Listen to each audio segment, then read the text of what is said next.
All right, everyone, we got to talk about the UN. It was definitely trending yesterday, and people are like, well, Trump is making us a laughing stock in front of the UN. Ah ha ha. Praise the global world order. It's very funny to see people that were like sharing Zeitgeist around 10 years ago. They're like, oh, praise the new world order. Yeah, we fucking love globalism. It's so wonderful. It's a testament to the power of corporate propaganda over the last decade.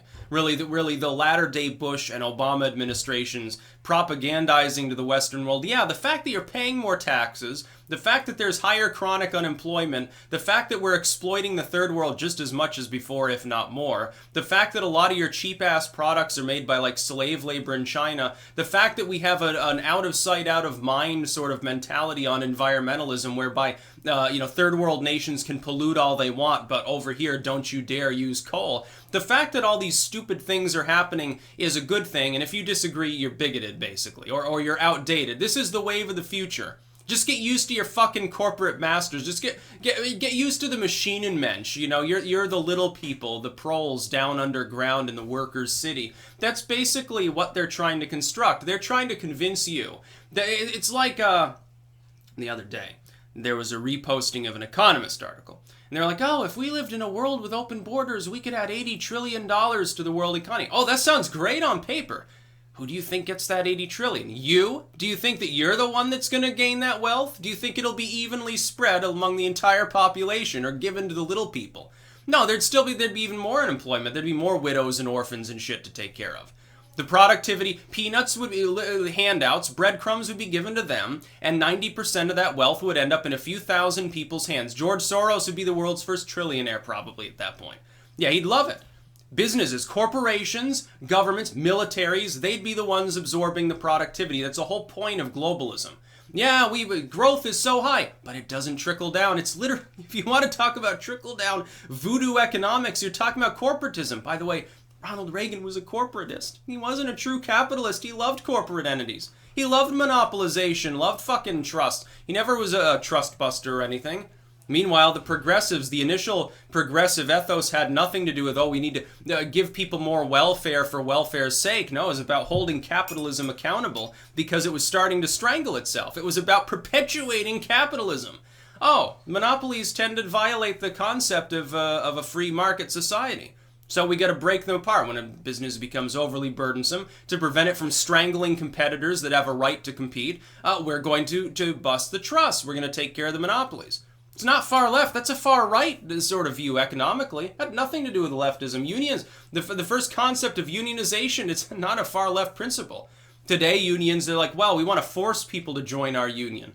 We want to force people to join them and pay in even if they're not members of it because, we're so wonderful and holy. They become corporations unto themselves. It was very funny to see the UN chuckling at Donald Trump. Well, your countries, how many of your countries have the kind of sustained growth that ours does? How many of your countries have an increasing play on the world stage with regards to trade deals? How many of your countries are the main world power? You've got nothing to laugh at. The only thing you're truly laughing at is yourself. And when I see people that are supposedly liberal, siding with like the UN of all bodies, okay, the UN, it solves no problems. It causes more struggles than it ends. It creates perpetual problems in the undeveloped world. It's creating now perpetual problems in the developed world. It pits nation against nation in what essentially is a hollow and powerless edifice. That is, look at Darfur years ago. UN's like, oh, we're going to take care of this problem. Years later, after 250,000 people were dead, Sudan ends up getting split in half, and you still have problems with militias there to this day. It's just not quite as much with the Janjaweed rebels anymore. Where's the development? Where's this wonderful democracy and the UN nation building that was supposedly going to go on? Or didn't the UN do a wonderful job in the Rwandan genocide, or Sierra Leone for that matter? All over the third world, the UN sits back and condemns and writes a strongly worded opinion letter and expects to be taken seriously while laughing at someone who's actually getting things accomplished. The UN's not doing shit in North Korea. The UN's not doing shit for the American people. Trump has been elected to represent our interests, not to represent the world. He's our chief executive. He's not the chief executive of the UN. It was very funny that he was the one overseeing the meeting, especially with the Iran inclusion. By the way, I would say on the situation with Iran. I don't support attacking them. I don't even give a fuck if we sanction them. As far as I'm concerned, it's a shit scenario to me. It doesn't matter. It's just another generic Middle Eastern and Central Asian country run kind of by theocracy, only this one happens to be more aligned with Russia. I really don't give a fuck.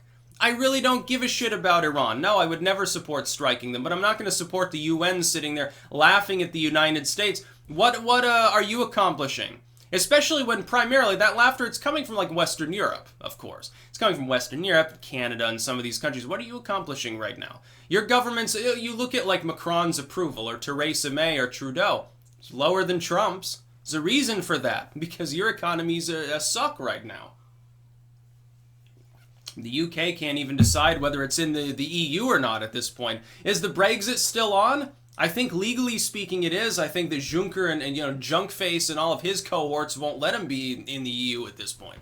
They just want to punish and rob the people of the UK blind. That wouldn't happen here. It's not happening to us. No, we've ripped up a bunch of shitty trade deals now. Now you're trying to get yourself enslaved in one. I don't understand how people can, with a straight face, actually laugh at Trump, despite the fact of the things that he's accomplished. Yes, of course, he says off-the-wall things. That's part of his persona. If you know nothing about Donald Trump, look, you got several things that you need to look up. Look up Trump's involvement in wrestling. Look up Trump's involvement in The Apprentice. Look at the pageantry and stuff that he's done. Look at some of the skits and speeches he's done for CPAC. And then look up Howard Stern with Donald Trump. I want you to look up these things and spend a whole afternoon learning about what Trump was like over the last couple of decades, and you will begin to see a picture of him that is drastically different from what's being portrayed by the mass media. And he wouldn't have it any other way. He loves the fact that they're gobbling down the tabloid clickbait. It's very funny to see the UN fall prey to the same thing. They believe the same stupidity. He's sitting there, he's chuckling inside every day because he's completely hoodwinked these people. They think that they're so smart, meanwhile he's playing them like a fiddle.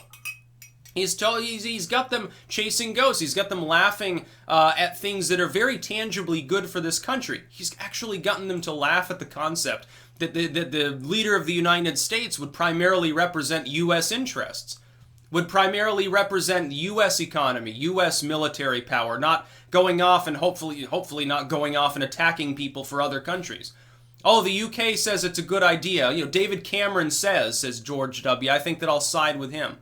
Oh, the Saudi Arabians want us to get involved in Yemen. Yeah, let's go bomb some more civilians like George W. did. Yeah, what a great leader. No, the U.S. was a laughing stock from the year 2000 to the year 2008. We slowly began to recover a bit under Obama, but really, as far as dealing with any nation that wasn't already our allies, we were still a laughing stock.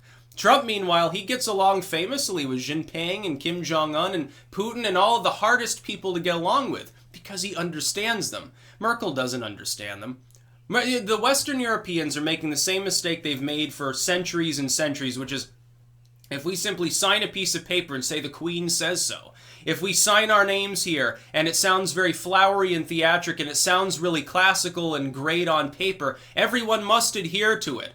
Our enemies must adhere to this document and this doctrine, they say, as they march into some third world country where they will get literally their heads chopped off. This is the problem. This is why Europe failed at imperialism, because they don't understand the fact that not the entire world plays by their rules. So they can't expand beyond their part of the world, because the rest of the world doesn't want to play by their rules. Right now, the United States is saying to hell with you. Look at what we're accomplishing. So we're number one in the world. We have the right to rule. And we do, because we're the only ones that are throwing off that weak convention. The concept that all the nations of the world get together, hunky-dory, will talk everything, they're wonderful on paper, until someone stabs you in the back or seeks to exploit you on a trade deal. Then you get pissed off, now don't you? And if it's only a little bit of a piss off, you probably ignore it. The problem is that's what the United States did. We did it through successive administrations for decades and decades. And little by little, we were drained and leached. Each individual episode of a little bit of a tariff, a little bit of a funky line in a trade deal, a few American casualties, each little component didn't matter to the people that were in charge at the time. Trump is saying they all matter, they're all part of a total now, and we're throwing it all to the wind. That's what we're doing. It's working. Look at the economy, look at Korea.